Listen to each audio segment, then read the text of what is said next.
কিন্তু নবীজি 3 দিন ধরে কোনো খাবার নাই, ক্ষুধার্ত।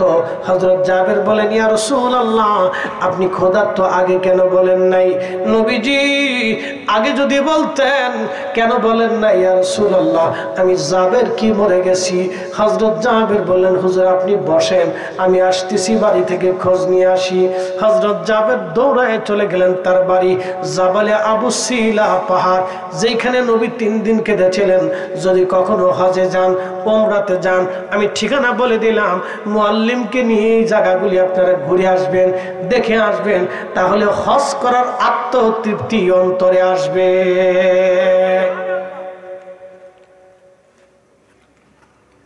হযরত জাবেরের বাড়ি জাবের চলে গেলেন। বিবি ঘরের মধ্যে কিছু আসেনি। কেন গো স্বামী? এক ছাগল আছে আর একটা মাত্র ছাগল আছে।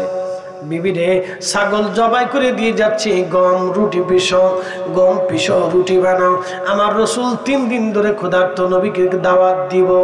আহা, জাবেরের বিবি ডাক দে বলো, স্বামী রে একটা কথা শুনে যান, আপনি তো দাওয়াত দিবেন, কিন্তু নবীজিকে কানে কানে দাওয়াত দিয়েন, অন্য সাহাবীরাও ক্ষুধার্ত, তারা যদি জানে আমার বাড়িতে খাবার দাবার আছে তাহলে তারাও আসতে পারে। যদি আসে, এত সাহাবী আমি কি করে মেহমানদারি করব বলো স্বামী? কানে কানে নবীকে দাওয়াত দিও। আল্লাহর নবী সাহাবী জাবের দৌড়াই চলে গেলেন, ইয়া রাসূলুল্লাহ, আমার বাড়ি এক ছাগল আছে, একটা ছাগল আছে, নবীজি অপেক্ষা করেন, আমি এগুলি রান্না বান্না করার জন্য প্রস্তুতি নিচ্ছি। নবীজি বললেন, জাবের রান্না হয়ে গেলে তুমি আমাকে খবর দিও।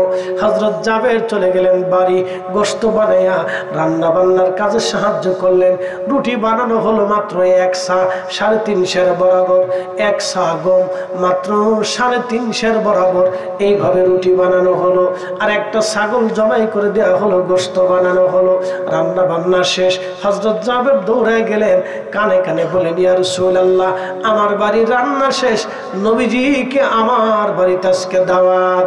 হযরত জাবেরকে নবী বললেন, জাবের তুমি যাও, আমরা আসতেছি। হযরত জাবের চলে আসলেন বাড়ি। আল্লাহর নবী ডাক দিলেন, সাহাবীরা, জাবেরের বাড়ি রান্না হয়েছে, তোমরাও আমার সাথে চলো, আজকে দাওয়াত খাবো। একবার জোরে বলা যাবে কি মারহাবা? কয় হাজার সাহাবী? 3000। জোরে বলেন। 3000। গম কয় মন? 1 সা। ছাগলের বাচ্চা কয়টা? একটা। তখনকার দিনে একটা ছাগল একজন মানুষই খেয়ে ফেলতে পারত। এখনো আরবরা দেখবেন না ছাগল নিয়ে বসে, ওরা আর জাতিগত অভ্যাস। অনেক বড় ছাগল একটা পুরাইয়া জবাই করে ফ্রাই করে রান্না করে নিয়ে বসে খাইতে থাকে। মুসলমান খুব মনোযোগ দিবেন। তরকারি রান্না হয়ে গেছে, নবীজি সাহাবী নিয়ে ধীরে ধীরে জাবেরের বাড়ির সামনে চলে গেলেন, সালাম দিলেন। হযরত জাবের বের হয়ে এসে দেখে আল্লাহর নবী, কিন্তু পিছে পিছে 3000 সাহাবী ঢুকে গেছে। একসাথে কোন আল্লাহু আকবার। আজকে তাবারক কয় ডেক? 5টা। আচ্ছা, এখন ধরেন এরকম যে মাহফিল লোক আছে, এরকম আরো যদি 4 লোক হঠাৎ করে কোথার থেকে জানতে জানতে হাঁটতে হাঁটতে চলে আসে, তখন জসিম ভাই চিন্তা করবে আইসের ইজ্জত চলে গেছে আজকে, কমিটি চিন্তা করবে আজকে শেষ, ইমাম সাহেব কবে আমি ফালাই।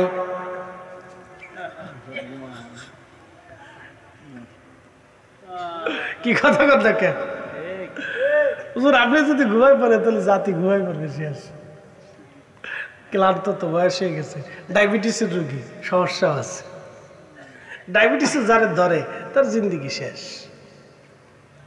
এই জন্য এটা হওয়ার আগে নিশ্চিন্তে থাকতে, ফ্রি মাইন্ড থাকবে, হাঁটাহাঁটি করবেন, দৌড়াদৌড়ি করবেন, বেশি পেরেশানি মাথার ভিতরে লইয়েন না, এটা লইলেই বিপদ। ডায়াবেটিস কিন্তু খাবার থেকে হয় না, মূলত চিন্তা থেকে হয়, টেনশন রোগ।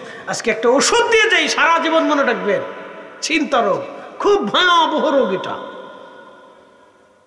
চিন্তা রোগ, ওষুধ দিয়ে যাই। সুনানুত তিরমিজির বাবু ফাদাইলুল লা হাওলা ওয়ালা কিতাবুল আসকারে, বাবু ফাদাইলুল লা হাওলা ওয়ালা কুওয়াতা ইল্লা বিল্লাহ, এর ফজিলতে আসছে। নবীজি বললেন, সাহাবীরা, উম্মত তোমাদেরকে একটা জিকির শিখাচ্ছি, ফজরের নামাজের পরে আমার উম্মত যদি অধিক পরিমাণে এই জিকিরটা করে তাহলে আল্লাহ 99 প্রকার বালা থেকে তাকে বাঁচাবে। তার সর্বছোট্ট বালার নাম হচ্ছে চিন্তা রোগ। লা হাওলা ওয়ালা কুওয়াতা ইল্লা বিল্লাহ। একসাথে বলবেন না মারহাবা? শিখিয়ে দিয়ে গেলাম। কোনো ওষুধ খাওয়া লাগবে না, কোনো ফকিরের কাছে যাওয়া লাগবে না, হাতের দেখা লাগবে না। লা হাওলা ওয়ালা কুওয়াতা ইল্লা বিল্লাহ জিকির করবেন অধিক পরিমাণে। কারণ হাত দেখেই তো হবে না, ভাই রে হাত দেখ আমার ভাগ্যে কি আছে, দেখ বিদেশ যাইতে পারবো কিনা। যে বেটা আপনার হাত দেখবে ওই বেটা দেখো তোর হাত আগে নিজে দেখ যে তোর মরণ কবে আছে। শতান কোথাকার, কি কথা কন না কেন? যারা গণক হাত দেখে গণনা করে ওর বাড়ির খাবার খাবেন না। ওর বাড়ির খাবার আর কুত্তার বিষটা সমান। কুত্তার বিষটা চিনছেন? খাবার পরে কুকুর যেটা বমি করে ফেলে দেয় এটাকে বলে বিষ্ঠা। এটা যেমন নাফাক, গণকের বাড়ি খাবার ওরকম নাফাক। মনে রাখবেন, এগুলি তো শোনেন না, এগুলি জানার জিনিস, আল্লাহ রসুলের কথা। ঈমান হারাবেন না কখনো। লা হাওলা ওয়ালা কুওয়াতা ইল্লা বিল্লাহ। আল্লাহ একদিন নবীজি আফসোস করে বলতেছিলেন, মন বেজার করে বলেন, আল্লাহ আপনি আমাকে কি দিলেন? আপনি আদমকে সফিউল্লাহ করলেন, মূসাকে কালিমুল্লাহ করলেন, ঈসাকে রুহুল্লাহ বানাইলেন, আল্লাহ দাউদকে ইসমাইলকে জবিহুল্লাহ করলেন, আল্লাহ ইব্রাহিমকে খলিলুল্লাহ করলেন, আমাকে কি দিচ্ছেন আল্লাহ? আল্লাহ ডাক দিলেন, হাবিব মন বেজার করবেন না, আমি আপনাকে যা দিলাম অন্য কাউকে কোনোদিন দেই নাই আর দেব না। আপনি হলেন আমার হাবিবুল্লাহ। একবার জোরে বলা যাবে কি মারহাবা? হাবিবুল্লাহ কি বোঝাই দিয়ে যায় আজকে? খালিলুল্লাহ কি? খালিলুল্লাহ হলো যিনি আল্লাহকে খুশি করতেন, তিনি খালিলুল্লাহ। আল্লাহকে খুশি করার জন্য নিজের ছেলের গলার উপরে ছুরি চালিয়ে দিয়েছিলেন তিনি ইব্রাহিম খলিলুল্লাহ। কলিজার টুকরা সন্তানকে একেবারে বনবাসে দিয়ে গেলেন তিনি খলিলুল্লাহ। নিজের প্রিয়তমা স্ত্রীকে একবারে নির্জনে রেখে গেলেন তিনি খলিলুল্লাহ। নিজের সন্তানকে মিনা প্রান্তরে নিয়ে ছুরির নিচে ফেলাইলেন তিনি খলিলুল্লাহ। আগুনের ভিতরে আল্লাহ ফেলিয়ে দিলেন, তারপরে আল্লাহর বিশ্বাস থেকে তিনি অটল ছিলেন তিনি খলিলুল্লাহ। যিনি আল্লাহকে খুশি করেন তিনি খলিলুল্লাহ। হাবিবুল্লাহ কি? হাবিব আপনাকে আমি হাবিবুল্লাহ বানাইলাম, কোন নবীকে কোনদিন দেইনি আর কাউকে দেব না, তিনি হাবিবুল্লাহ। হাবিবুল্লাহ হলো আপনি যা চাবেন আমি আল্লাহ তাই দিয়ে আপনাকে খুশি করব। একবার জোরে বলা যাবে কি ইয়া রাসূলুল্লাহ? তিনি নবী। এই জন্য আমরা সুন্নিরা নবী নবী করি। আমরা জানি নবী খুশি হইলে আল্লাহ খুশি হবে, নবী পাইলে আল্লাহ পাওয়া যাবে, নবী রাজি হইলে আল্লাহ রাজি হয়ে যাবে, নবী রাজি হইলে রাশি রাশি গুনাহ মাফ হয়ে যাবে। একবার চিৎকার করে বলেন না ইয়া রাসূলুল্লাহ? শ্রেষ্ঠ নবী দিলাম রে তরিয়ে নিতে রোজ হাসরে, পথ না ভুলি তাই তো দিলে পাক কুরআনের বাণী, খুদা তোমার মেহেরবানি। আল্লাহ ডাক দিয়েছে হাবিবুল্লাহ বানাইলাম। প্রিয় নবী ডাক দিয়ে বললেন হুজুর। আল্লাহ ডাক দিয়ে বললেন হাবিবুল্লাহ বানাইলাম। প্রিয় নবী ডাক দিলেন রব্বুল আলামিন তুমি তো আমাকে হাবিবুল্লাহ বানাইছো আল্লাহ, কিন্তু আমার উম্মতকে তুমি কি দিলাও? আল্লাহ ডাক দিলেন হাবিব আপনার উম্মতকে আমি একটা জিকির দিব যা অন্য কাউকে কোনোদিন এই জিকিরটা দেই নাই। হাবিব বন্ধু আমার, আপনার উম্মতকে এমন একটা জিকির দিলাম, লা হাওলা ওয়ালা কুওয়াতা ইল্লা বিল্লাহ। বন্ধুরে এই জিকিরটা হলো কানজুম মিন কুনুজিল আরশ। এটা আমি খোদার আরশে মোল্লার একটা গুপ্ত ধন। একবার জোরে বলা যাবে মারহাবা। কখনো তোমাকে যদি ভুলি, এরা ঘুমাইছেনি রে, চলবেনি চলবেনি। কখনো তোমাকে যদি ভুলি, হেদায়েতের আলো জেনে নিয় কাছে তুলি, ঠাই দিও প্রিয়তম অগমহিয়ান, তুমি রহমান তুমি লা হাওলা, আমার সাথে পড়েন লা হাওলা ওয়ালা কুওয়াতা ইল্লা বিল্লাহ। আবার পড়েন লা হাওলা ওয়ালা কুওয়াতা ইল্লা বিল্লাহ। কানজুম মিন কুনুজিল আরশ, এই জিকির আরশে আল্লাহর গুপ্ত ধন। যদি কখনো কঠিন মুসিবতে পড়ে যান, এই জিকির পড়বেন, আগে দুরূদ পড়বেন, তারপরে এই জিকির করবেন, এরপরে আবার দুরূদ পড়বেন।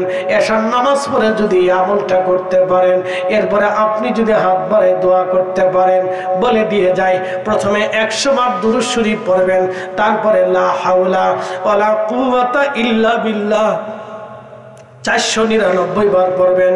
প্রথমে 100 বার পড়বেন দুরূদ শরীফ, তারপরে লা হাওলা ওয়ালা কুওয়াতা ইল্লা বিল্লাহ পড়বেন 499 বার। এরপরে একবার পড়বেন একেবারে পুরাটা লা হাওলা ওয়ালা কুওয়াতা ইল্লা বিল্লাহিল আলিয়্যুল আযীম। এইভাবে আপনি যদি পুরাটা পড়ে নেন, এরপরে আপনি পড়বেন আবার 100 বার দুরূদ শরীফ। এশার নামাজ পড়ে এইভাবে যদি আমল করে রব্বে কারীমের দরবারে হাত তুলে দোয়া করেন, আপনি যা দোয়া করবেন আল্লাহর দরজা থেকে আল্লাহ তা কবুল করে পাঠাবে। একবার জোরে কন্যা মারহাবা। একবারে দারুণ একটা মেডিসিন দিয়ে গেছি, নগদে নগদে কাজ হবে। জীবনেও শুনেন নাই, আজকে দিয়ে গেলাম। একবারে কারেন্টের মতো কাজ করবে, মনে রেখেন, কারেন্টের মতো কাজ করবে। শুনিয়া যাবেন হাজিরিন, প্রিয় নবীজি জাবেরের বাড়ির সামনে দাঁড়াইলেন। হযরত জাবেরের স্ত্রী জাবেরকে বললেন যে স্বামী গো, একটু ভিতরে আসেন। ভিতরে ডাক দিয়ে একটা ধমক দিলেন, হাই হাই করছেন কি? আপনাকে না বললাম কানে কানে দাওয়াত দিবেন, আপনি এত সাহাবী কেন দাওয়াত দিচ্ছেন? জাবের ডাক দেখে, বিবির আমার কি দোষ? আমি তো কানে কানে বলেছিলাম, কিন্তু তিনি রাহমাতুল লিল আলামিন একা খেতে চান নাই, ক্ষুধার্ত সাহাবীদেরকে দাওয়াত করেছেন, আমি কি করতে পারি বলো? জাবের স্ত্রী বললেন, স্বামী রে এখন উপায় কি বলো? খাবার তো কম, কি করে এত মানুষের মেহমানদারি হবো? জাবের বলেন, বিবি চিন্তার কোনো কারণ নাই, নবীজির সাথে এসেছে, দেখা যাক আল্লাহর পক্ষ থেকে ফয়সালা আসবে। আল্লাহর নামে ডাক দেন, জাবির লাব্বাইক ইয়া রাসূলুল্লাহ, খাবারের পাত্রটা আমার কাছে আনো, তোমার স্ত্রীকে ভিতরে চলে যেতে বলো। খাবারের পাত্রটা সামনে আনা হলো, গোশতের পাত্র সামনে আনা হলো। নবীজি বলেন, কাপড় দিয়ে ঢেকে দাও। আল্লাহর নবী সাহাবী জাবের কাপড় দিয়ে ঢেকে দিলেন। আল্লাহর নবী পবিত্র বাম হাত মোবারক রুটির পাত্রের উপরে হাত দিলেন, 3টা রুটি কাপড়ের নিচ থেকে নিয়ে নিলেন, জাবেরের হাতে দিয়ে বলেন, সাহাবীদেরকে কাতার করে বসতে বলো। আসতে হলো কেন? জোরে বলেন। আমি সবাই আজকে তাবারক দিয়ে দিব। কি দিব? আসতে হয় কেন? জোরে বলেন। তাবারক চলবে নি? জোরে বলেন। আরো জোরে। যে বেটা বেদাতের ফতোয়া দেয়, যে ভাই তোর আসার দরকার নেই, তুই বাদ যা, তোর দাওয়াতও দিব না। কি কথা ঠিক আছে কিনা? ওর দাওয়াতের দরকার নেই। আল্লাহর নবী বললেন, কাতার করে বসো। 3000 সাহাবী কাতার করে বসে গেল।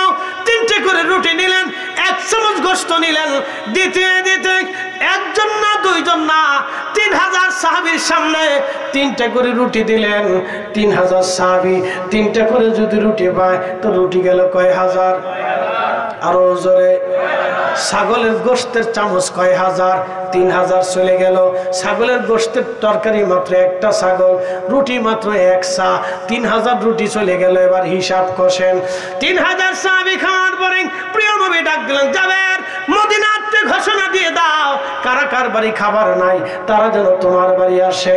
হযরত জাবের ঘোড়ার পিঠে চড়ে রওনা করলেন, হে মদিনাবাসী, যার ঘরে খাবার নাই তাড়াতাড়ি আসো, আমার বাড়ি তোমাদের আজকে দাওয়াত। রাসূল নিজে হাতে বেড়ে বেড়ে আজকে মেহমানদারি করতেছে। জাবের রাদিয়াল্লাহু তাআলা বাড়ির দিকে আসছি, ঘুরে ঘুরে ঘুরে ঘুরে দেখছি, আল্লাহ খালি হজ করেন না, আর যার তার সাথে হজে যায় না, তার এই সাথে কিছু দেখবেন না, খালি কাবা শরীফ দেখে, ওই যে কাবা, ও পর্যন্ত শেষ, ওই যে মদিনা শেষ, আর কিচ্ছু দেখে না। ঘুরে ঘুরে দেখে আসতে হবে।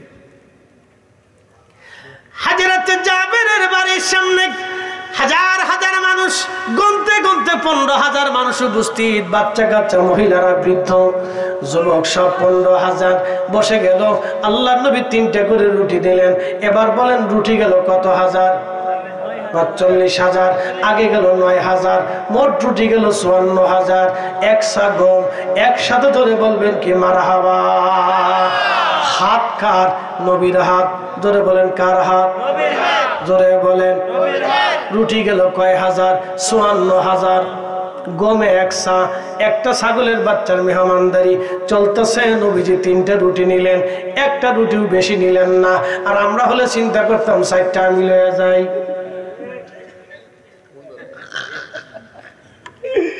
বাংলাদেশের মানুষ কেমনে যে শিখাইতাম, বুঝে আসে না ভাই, বুঝে আসে না। মৌলিকের কথা কই লাভ নাই। একটা আসলের ভিতরে হান দেয়, আর একদিক হাত করে কে দাও কথা কথা একটা আসলের ভিতরে কে দাও দাও, এই কথা কই লাভ নেই। টুবলা একটা দিয়ে কোন দাও।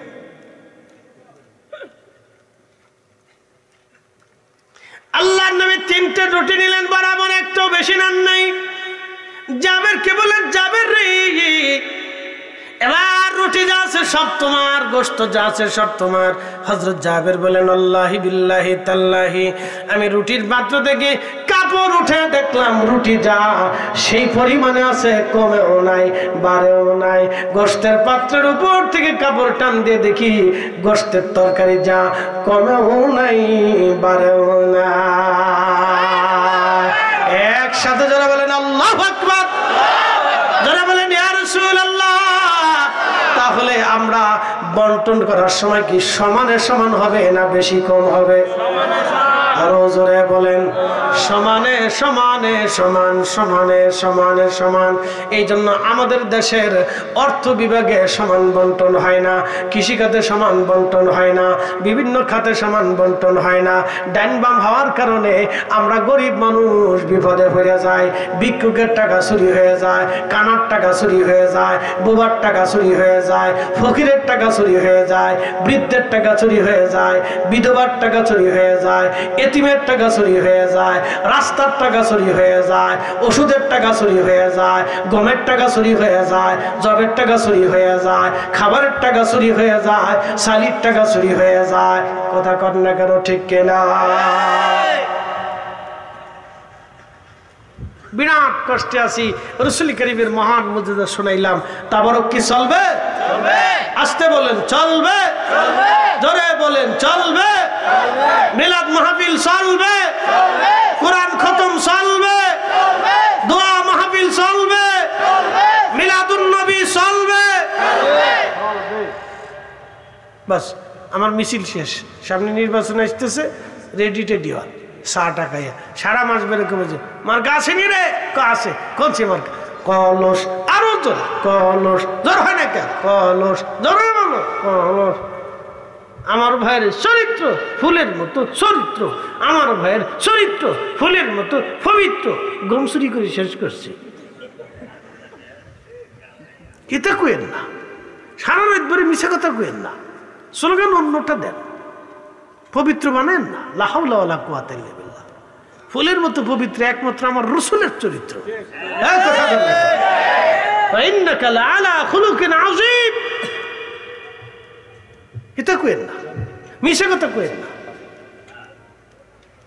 সারা মাস বেড়ে কিছু কলস বদনামার কালা। রাতের আগের দিন রাত্রিবেলা এসে কয়, এরে ভোট আছে কয়টা তোর বাড়ি? কয় উস্তাদ 5টা আছে। ল 5,000 টাকা দিয়ে গেলাম, কালকে প্রথমেই মেরে দিস। ভোটে ঢুকে 10টার সময় দিয়ে বদনামার কা ধামধাম ধামধাম ধামধাম করে মেরে দিছে। সারা মাস বেড়ে কলস পরে দিছে বদনা। এ হলো আমরা মেড ইন বাংলাদেশ। নির্বাচন কোন দিক যে কোন দিক সরে যাবে তার ঠিক নেই। আগে থেকে 100 টাকায় আপনার রেডি টেডি হন। 3000 সাহাবী নিয়ে কাজ করতেছে, তো ক্ষুধার্ত, 3 দিন একাধারে কোনো খাবার নাই। আহা, জাবের রাদিয়াল্লাহু, এই বাচ্চারা এদিকে আসো, সব পিছনে বাচ্চারা এদিকে চলে এসো, ছেলেরা যুবকরা সব এদিকে চলে এসো, কাতারে চলে এসো, কাতারে হুজুরে এক্ষুনি দোয়া করে দিবে, 5 মিনিটের ভিতরে তাড়াতাড়ি আসো। আর ভলেন্টিয়ার ভাইরা তাবরক নিয়ে কোনাতানি নিয়ে আসেন। তাবরকের ঘিরানটা লাগলে শরীরে একটু জোশ আসবে না, নাহলে জোশ আসতেছে না। হ্যাঁ, এই ঘিরানটা সরাই গেলেই শরীরে হিট এসে যাবে, এটা একটা বিষয় আছে। কি ঠিক আছে নি? একটু হিট আসে। হ্যাঁ, বিষয় দেন, এখন বিষয় দেন। সব খেলে ডুবতে আছে, কেমনি দেয়, কেমনি ডুবে দেয় খেলে। হ্যাঁ, দেখেন, ঢুকে যান, ঢুকে যান। মহিলারা আপনারা ঢুকে যান। মহিলারা আসেনি না মরে গেছে? আচ্ছা, মহিলারা না থাকলে তো আমরা বিপদ, রান্না বান্না করে খাওয়াই বুকেটা।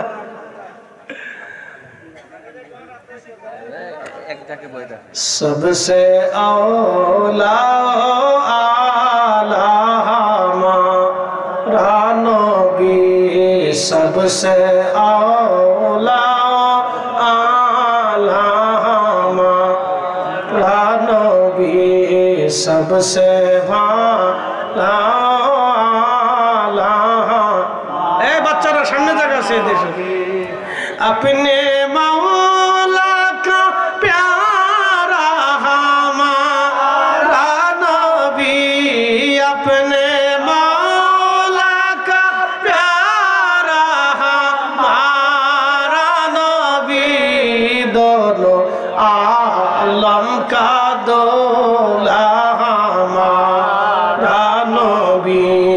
सबसे वाला आला हमारा नबी, सबसे आला आला हमारा नबी।